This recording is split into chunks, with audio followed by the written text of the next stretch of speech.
Benar petuah orang-orang tua kita dulu, berpikirlah sebelum bertindak.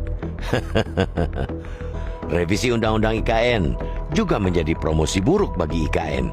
Di tengah kampanye agresif Presiden Joko Widodo untuk memperkenalkan IKN dan menarik investasi asing, ternyata pekerjaan rumah paling mendasar belum diselesaikan, yakni aturan dasar soal IKN. Wajar jika investor berpikir ulang untuk menanamkan modal mereka karena proyek raksasa ini masih setengah matang tetapi sudah dieksekusi. Proyek Ibu Kota Negara atau IKN Nusantara di Kalimantan Timur adalah proyek mercusuar pemerintahan Presiden Joko Widodo.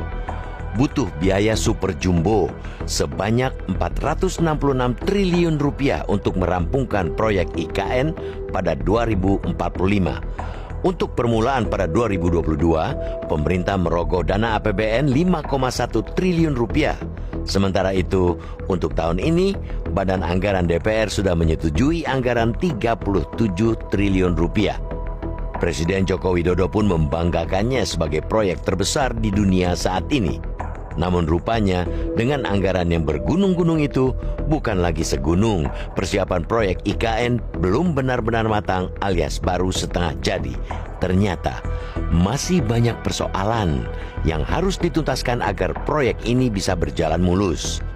Menteri PPN Kepala Bappenas Suharso Monoarfa menyebutkan ada 5 isu dan tantangan baru yang belum cukup terakomodir pengaturannya dalam Undang-Undang IKN. Adapun kelima isu dan tantangan baru tersebut yaitu: pertama, perbedaan interpretasi dalam memahami kewenangan khusus yang dimiliki oleh otorita IKN terkait tugas dan fungsinya. Kedua, otorita IKN sebagai pengguna anggaran dan pengguna barang serta aspek pembiayaan yang dapat dilakukan secara mandiri sebagai pemerintah daerah khusus. Ketiga, pengaturan spesifik mengenai pengakuan hak atas tanah yang dimiliki atau dikuasai masyarakat, serta penataan ulang tanah untuk memastikan pengelolaan wilayah oleh otorita dan pemerintah daerah di sekitar IKN Nusantara. Imbuh Suharso dalam rapat pembicaraan tingkat 1 pembahasan rancangan undang-undang perubahan undang-undang IKN antara pemerintah dan Komisi 2 DPR RI, Senin 21 Agustus. Keempat, pengaturan khusus untuk investor, pengembangan perumahan, dan hak atas tanah agar investasi di IKN lebih kompetitif.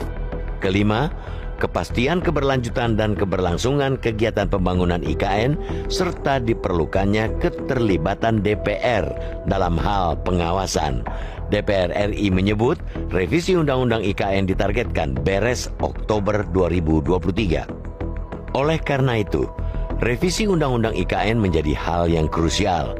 Ada risiko bila Undang-Undang IKN tak segera direvisi, antara lain benturan dengan undang-undang sektoral yang dapat memengaruhi pengambilan keputusan.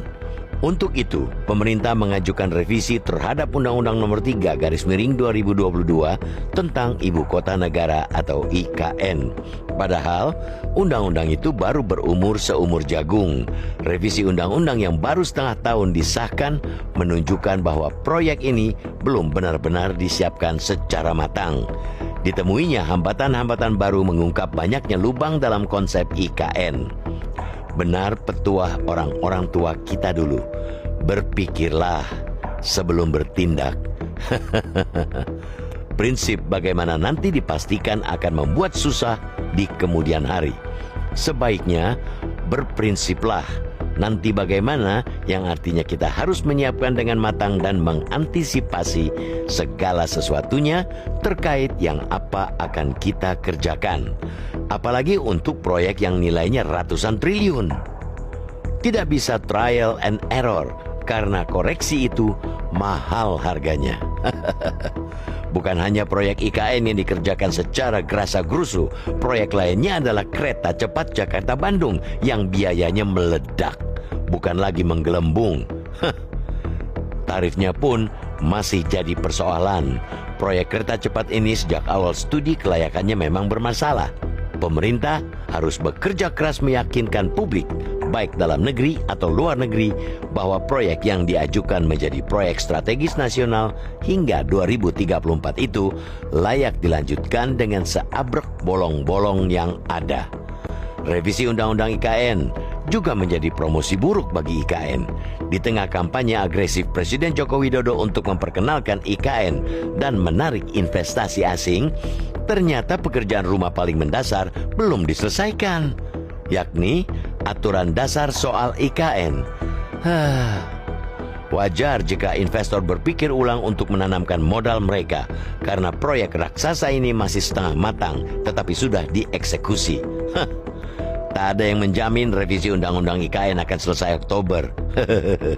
Pasalnya, revisi itu memerlukan kajian akademis yang mendalam dan melibatkan semua pemangku kepentingan. Proyek IKN jangan sampai nikmat membawa sengsara.